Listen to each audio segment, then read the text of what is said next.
Today we celebrate a feast that may seem to have a strange name. It's the Exaltation of the Holy Cross. And just saying that kind of seems like a paradox. Why? Because we seem to be lifting up and exalting torture, the cross, crucifixion, a symbol of death.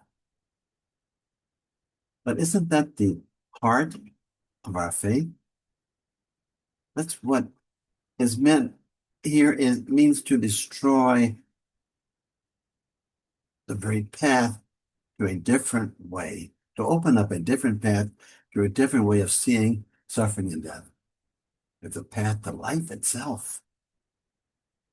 I remember once visiting a patient in a hospital and noticing that she had a little small crucifix on the wall. When I asked her about that, she said, when I look at that, I know that Jesus understands what I'm going through. He knows pain, he knows fear, he knows feeling abandoned. And somehow, I feel less alone. That's what today's feast is about.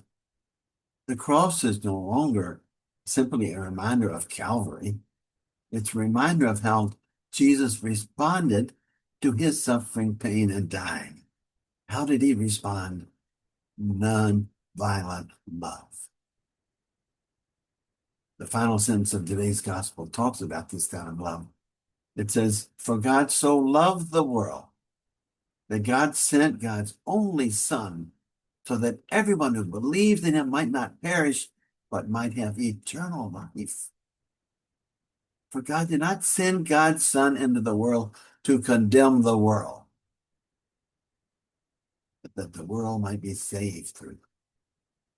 We'll later unpack that word saved. Okay? John's gospel gives us this beautiful image. Just as Moses lifted up the servant in the wilderness, so must the Son of Man be lifted up. What if we could be lifted up from our tendency to seek revenge for the violence that is either being done or perceived as being done to us and to so many others?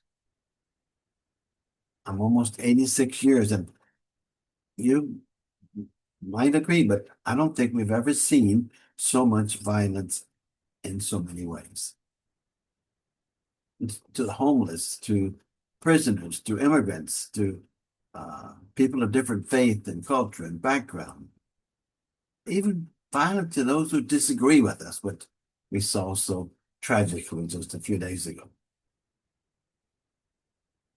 We often use the phrase to carry one's cross, right? My understanding of this phrase is that we're called to carry reality. The realities of sickness, suffering, injustice, the anxiety we feel when we can't control it. And this is how we're called to see what happens when we deny reality. It shouldn't be this way, you know? Are we trying to escape others? Scapegoating them, blaming them. If it weren't for those kind of people, we'd have it made, right? We need someone to blame when we cannot understand or over which we seem to have little or no control. We're frustrated. We lash out and rage at anger.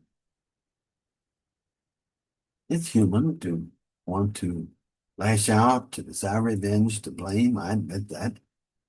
But take another look at the scene of Calvary, okay? Those hands being pierced were not ready to reach out and point any blame. That heart that was pierced didn't carry within it a desire to take care of those perpetrators.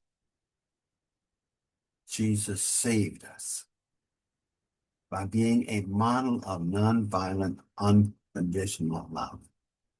Something we cannot understand, we cannot achieve on our own, we cannot merit, We can only receive it as a model. Jesus held that pain, refused to pass it on. How urgently in our times today we need to review this scene, following generously and courageously in the modeling of Jesus's nonviolent response to pain. This is what saves us. This is what it means by the cross saving us. It saves us from that part of ourself which in no way is authentic. The temptation to run from our crosses, to numb ourselves, to get busy and avoid the pain. Well, Jesus invites us to do something else, very different. To look at the cross and hold the tension of reality itself, and all out of love. Hope sneaks in. Compassion deepens. Love grows stronger, and it is not our doing it. It's connected with love. That's how we do it. And it truly is the serenity prayer.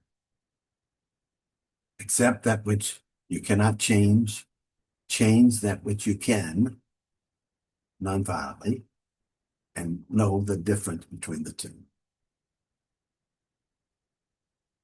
Where does all this violence stop? I think we're all asking ourselves over and over.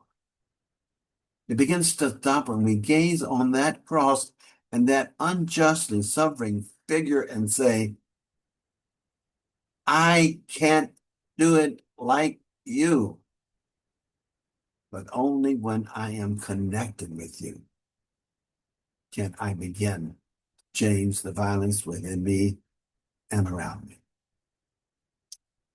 Light is stronger than darkness, and love is stronger than death. My friends, let us not be afraid of the cross. Let us not be afraid of total reality. Let us lift it high together and follow the one who turned a symbol of death into the tree of life.